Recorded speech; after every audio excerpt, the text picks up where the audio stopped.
So usul fiqh deals with the derivations and sources of law. So if you imagine a cake, for example, it has many different ingredients. You can't mix all of these ingredients just randomly. You have to have a certain method of preparing the of preparing the batter to then put in the oven. So a certain method and procedure is followed.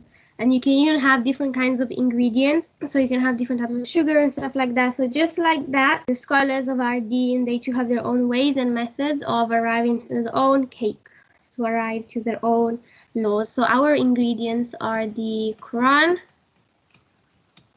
the Sunnah, the ijma, and the qiyas. So qiyas is analogy, so likening one situation to another.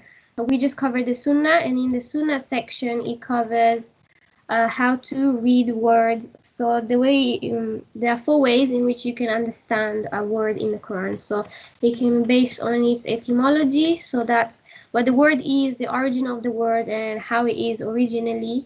How do you use the word? That's the usage. Third, you have clarity, so how clear the word is, how unclear. It's not only about the word, but also the statement. And then the fourth one is how do you get meanings from a particular statement. Okay, starting off with Khaas.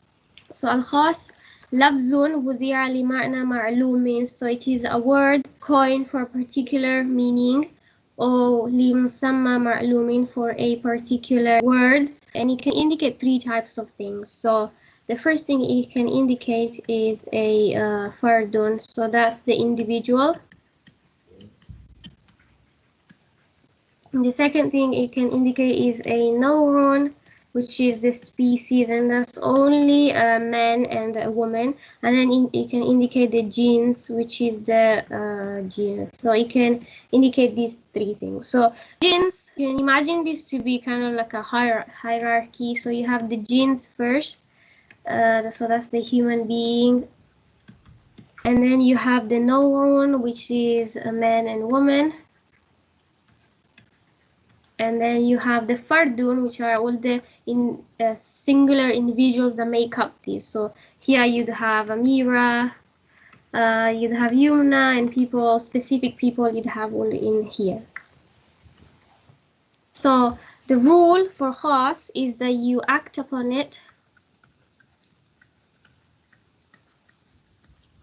without any alternative. Meaning that you have to do what it says, you can't do something else instead. So if a khabar al-wahid or qiyas contradicts it, so khabar al-wahid is one report from the sunnah, so one hadith that has come in the sunnah. Khabar al-wahid or qiyas contradicts it, we must reconcile. So we reconcile if we can. And if you can't reconcile, then you abandon the khabar wahid or qiyas, and you just act upon the clear text of the Quran. So the first example is يَتَرَبَّصْنَ بِأَنفُسِهِنَّ ثَلَاثَةَ قُرُوء. So tell the woman that they should wait for 3 periods, so 3 quru. So here, what's khas is the word quru. No, what's khas is the word thalatha, because thalatha refers to a fard thing. So fard is just an individual one thing. So another example of fard is, for example, when someone says Liverpool intending the football team, there's only one football team. So when you refer to that, that would only be that one, because it's very specific. You know exactly what you're talking about. So in the same case, you have a 3 here. You know exactly the number 3, can't mean anything else. So this is a fard word, which means that we must act upon this. So the woman will have to wait 3 or something. Now this 3 is what really does change things. So we say, so according to Imam Abu Hanifa and Imam Ahmad ibn Hanbal, we say we have to wait 3 periods. Why do we say that quru means period? Because quru can mean haid, or it can mean tuhar. We say it's haid, because if you say to her, then you can only give a talaq in one to her. So that means that the tuhar period in which she has the talaq, it won't be a full tuhar, it will just be part of one, and then you have 2 more. So then that won't be 3. Whereas we said our principle is that you have to act upon it. So if you just do 2.5 or 2 a little bit, that won't be 3. So that would be going against the Quran according to our view. Whereas according to Imam Shafi'i, he takes the view that quru here means to her because thalathatun is a feminine word. So according to Imam Shafi'i, because 3 is feminine in Arabic, the rule is that whatever you have in Arabic, it's just the thing that refers to the number has to be the opposite gender. So then hayd is a feminine word, whereas the masculine word is to her. So Imam Shafi says that the 3, because 3 is feminine, then the masculine will be to her. So then that's why he takes it as 3 to her. Obviously the argument isn't very sound because here we're not talking about to her, like kuru is just completely a different word. In his favor, we also say that we just consider that 2.5 to mean 3 because you just round things, and we do that ourselves. Sometimes we just round that we can say 3 instead of 2.5. So that's how it works. Okay, so the next 2 examples in the book are قد علمنا ما فرضنا عليهم في أزواجهم. So indeed we are aware of what injunctions we have stipulated, especially for them with regards to their wives. So the word that we're interested in is faradna. So faradna is a khas word. Is khas for quantification, which implies an amount. So based on this, we say that the mahr must be specified.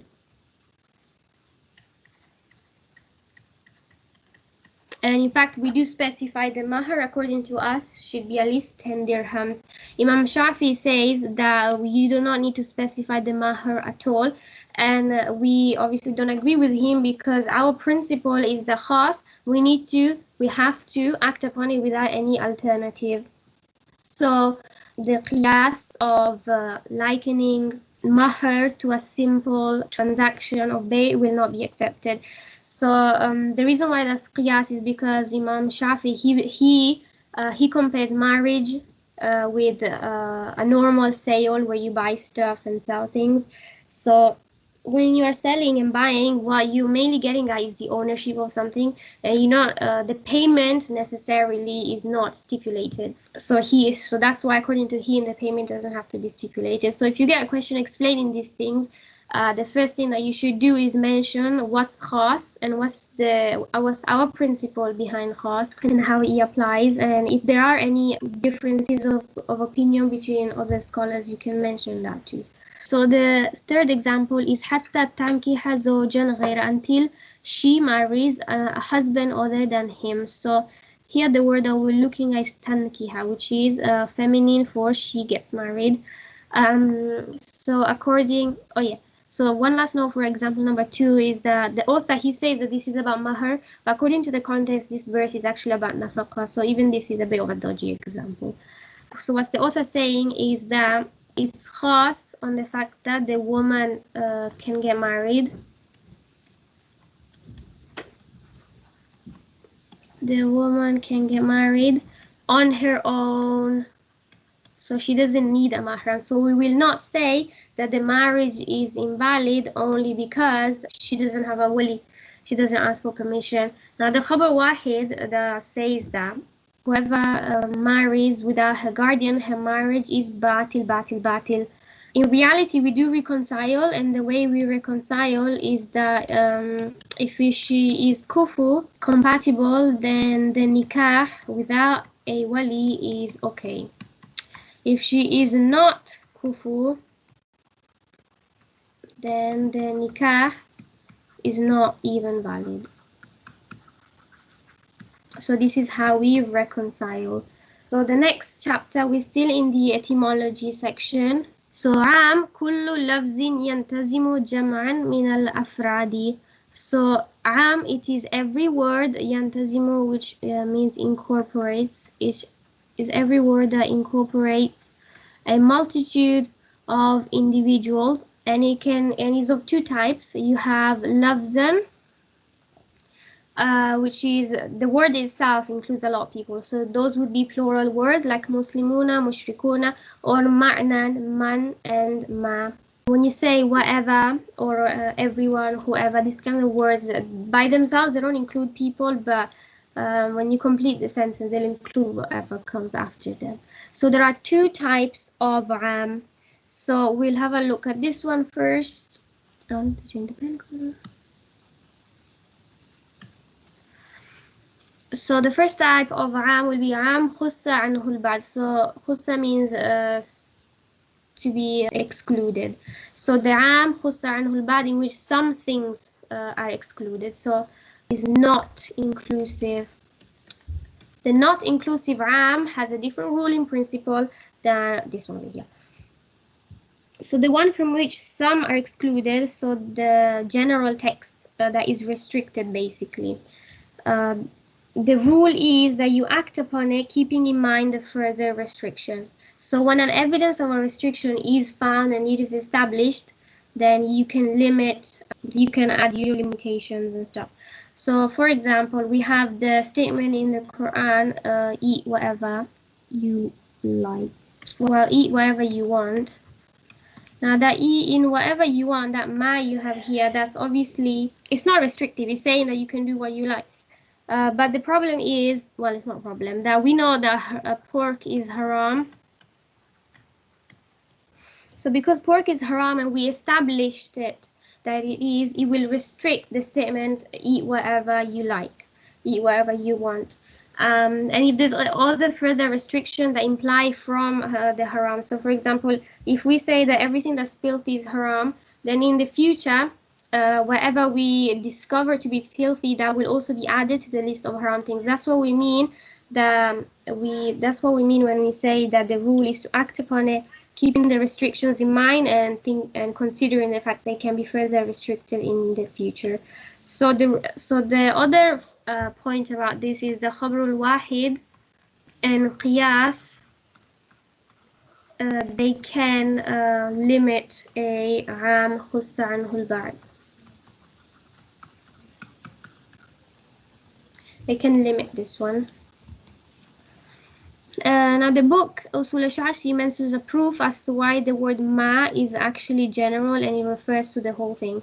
So عام لم خص عنه البعض is the one that is inclusive of all things, meaning that there is absolutely nothing that he excludes. So when he says all the Muslims, every single Muslim is included in that statement. The proof that the word ma is am is what Imam Muhammad rahimahullah ta'ala has mentioned, that if a master tells his female slave, if whatever is in your womb is a boy, then you are free, and then she gives birth to twins, a boy and a girl, then she will not be free, because of the word ma, which includes everything, and everything that is in her womb was not male, so she will not be free. Okay, so the example for am, remember this is the am that is inclusive of all things, is this one, am lam خص عنه inclusive. Nothing is excluded from it. So السارق والسارقة فاقطعوا أيديهما جزاء بما كسبا. So عام is خاص. So when you are given an exam question and you're saying how that's عام and Mufti gives you this example, then what you need to say is, first of all, عام is خاص. No, don't say it's خاص. You say it's unrestricted. Unrestricted.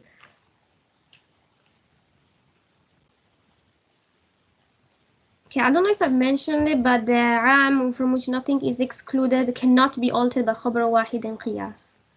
The second type of عام could, but not the first one. It can't be altered by خبر واحد or qiyas. It's exactly like خاص basically. So the word ma here. Oh wait, I need to translate this. So the thieves, you cut their hands as a repayment for whatever they have earned. So ma is unrestricted. It is unrestricted, and means that whatever they have done at all, whatever they have achieved, whatever they have done, cutting their hands is a punishment.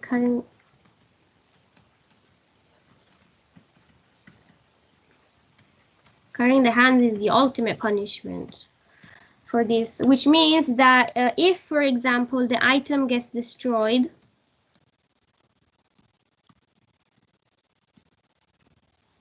then do we compensate the person or do we not? So there is ikhtilaf in our madhab as to why if that would be the case. But according to Imam Shafi, you do compensate the item because he does qiyas with the matter of usurpation. So usurpation is when you take someone's stuff by mistake. Then if it gets destroyed because you messed it up or something, then you do have to give back the item. So Imam Shafi does qiyas with that, and he says that if you destroy the item, then you do have to give it back. But we say the khabr al-wahid and qiyas, they cannot add the unrestricted meaning, they cannot restrict the meaning further. So that's our principle. So example number 2, فَقْرَأُوا مَا تَيَسَّرَ مِنَ الْقُرْآنِ. So ma here is unrestricted for whatever you recite in the Quran. So because it's unrestricted, our principle is that we will not add to it based on khabr al-wahid or qiyas. So, okay, I think this is a better worded example, like I wrote properly what you would write in the exam. So you say the ma is unrestricted. It is unrestricted because you can recite anything from the Quran.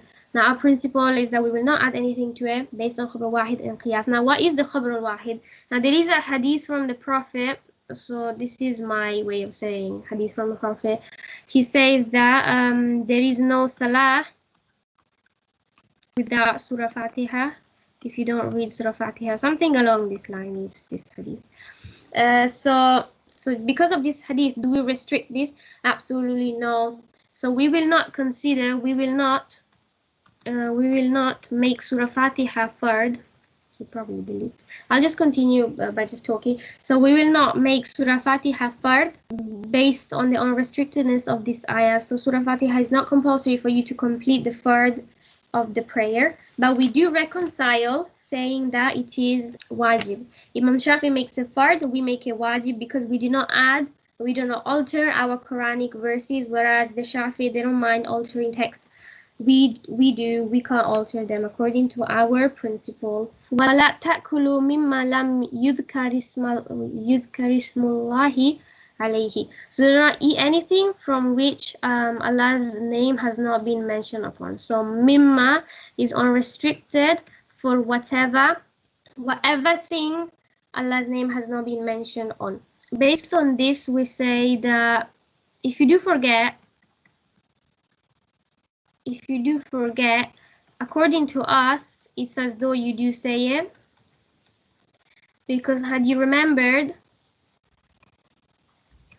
you say Bismillah, because had you remembered to say it, you'd have said it. Now this ayah is talking specifically about people who who deliberately miss out. Now there is a hadith of the Prophet who said that even if you so he was told about someone who purposely left out the Bismillah, and the Prophet said that you can eat it because Bismillah is in the hearts of every Muslim. So that's the khabar al-wahid. Now our response to this is that we cannot combine, we cannot reconcile in this example. And because we cannot reconcile between the statement of the Quran and the statement of the Hadith, we leave out the Hadith and we just follow the Quran. Because if we do say that whoever purposefully leaves out the Bismillah, and we can eat the meat, then that doesn't make sense because the ayah is literally forbidding that. Now Imam Shafi takes a different approach to this ayah. He says that you shouldn't eat anything slaughtered in the name of somebody else other than Allah, not. So if no one says anything on it, then you would be fine, according to him. So the fourth and last example is ummahatukum allati arda'nakum. So in your mother, so this is plural. So this plural, this is am in terms of lafzi, because there's two, there's am lafzi and there's ma'nawi. So all of these three, they were ma'nawi, but this is lafzi. So, and your mothers, allati arda'nakum, who have nursed you. So whichever woman who has nursed you, then you would be haram for that person. So you can't marry that. Now there have been reports in which they were mentioned that if you have one or two, if you just get suckled one or two times, then the hurma doesn't apply. You don't become mahram. But the ayah is G. Okay, Khabr al-Wahid is one hadith, just one report that from the Sunnah that came. But Qiyas is analogy, so it's when you compare one scenario to another in order to kind of establish if they have any links. Maybe we can get rules from it. So one qiyas, for example, that Imam Shafi does is that he compares nikah, the mahr, with with the sale. He says that because in the sale you don't have to specify the amount that you're paying, then even in nikah you don't have to specify the mahr. But we Imam Abu Hanifa, we specify the mahr to 10 dirhams, whereas he says that it is completely left to the people getting married. Okay, unrestricted meaning it doesn't exclude anything. Everybody is included in whatever is being talked about. So there's no except basically. So if you say all the Muslims have to pray Salah, that's an unrestricted statement. It doesn't exclude anyone. It doesn't limit anyone. So subhanallah, you know when it's restricted, like do you know the example you gave? You can eat everything, but when it's talking about that, it's not meaning literally everything. So like you can't eat like haram, like pork and wine and stuff like that. So is that what restricted means? Yeah, so this is the second type of ram, in which there are certain things that are excluded from it. So this one is inclusive, so nothing is excluded, nothing is exempted. Ram khussa anhu al-ba'd, so khussa means to be excluded. So some from it are excluded. So there are certain things in here that are excluded. So yeah, in that case, it is restricted, and because it's restricted, is the reason why Khabr al-Wahid and Qiyas, they can change it. Whereas for this one, Khabr al-Wahid and Qiyas, they cannot change it because it includes everyone. Here, it doesn't, so you can expect it to be limited by other things. So you can't use Khabar Wahid and Qiyas for a non-restricted thing. It just has to stay like that. Yeah, you can't. If you can reconcile, you should. In fact, we did I did say that we do reconcile, but if you can't reconcile, you won't. What do you mean by reconcile? Okay, so reconcile is when you can kind of act upon both without altering the meaning of the Quran. I have better worded examples after. So here, for example, I think the Surah Fatiha one is definitely the best example. So here it says that you can read whatever you want from the Quran, whatever is easy for you. Now it's completely left up to you. It doesn't specify whether you read an ayah, whether you did two, whether you did the whole surah, which means that we can't make it hard for anyone that they should read Surah Fatiha. We can't do that because the Quran doesn't make it fard itself. It's not clear on that one. So it's just anything at all. But there is one hadith that says there is no salah without Fatiha. But we, according to our principle, Khabar Wahid and Qiyas, they can't alter the Quran because it's clear text. So what we do to reconcile is that we make Surah Fatiha wajib. So if you do miss it out, your salah is valid, but you'll just have to do sajda sahwa. As for Imam Shafi, he makes it fard. We don't do that. We can't do something like that because it goes against our principles. He makes it fard, so according to us, he kind of restricted the meaning of the Quran when we don't agree with doing that. Which is like can't be altered by qiyas and the other thing? This one can be altered by qiyas and khabr wahid. Am lam khussa anhu shay'un. Wait, so how do you know which one is inclusive and which one is not inclusive? Because you have a rule that's established. So, look, when you say eat whatever you want, we know it ourselves that you can't eat pork. So, pork from eat whatever you want is excluded. Or marry whichever woman you like. You know that you can't marry your mahram, that you can't marry more than 4 wives.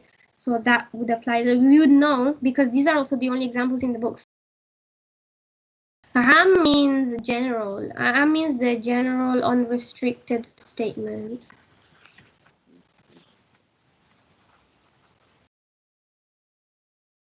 Yeah, so for your answer, you'd highlight ma, be like ma is عام معنوي, okay, and it's unrestricted and it's general. Now our principle, you should always mention the principle, it doesn't matter what, but you just mention the principle. So our principle is that خبر الواحد and قياس cannot add to this. And there is a خبر الواحد, and the خبر الواحد is that there is no salah without Surah Fatiha. Now we will act upon this if we can reconcile without altering the meaning of the Quran itself. So these are the kind of phrases you want to write, and you would say that how do we act upon it without changing the meaning of the text? That we make Surah Fatiha wajib, but we don't make it fard. Imam Shafi makes it fard, we don't agree with him because for us that would be adding to the Quran, whereas the Quran doesn't make it fard, so we can't make it fard.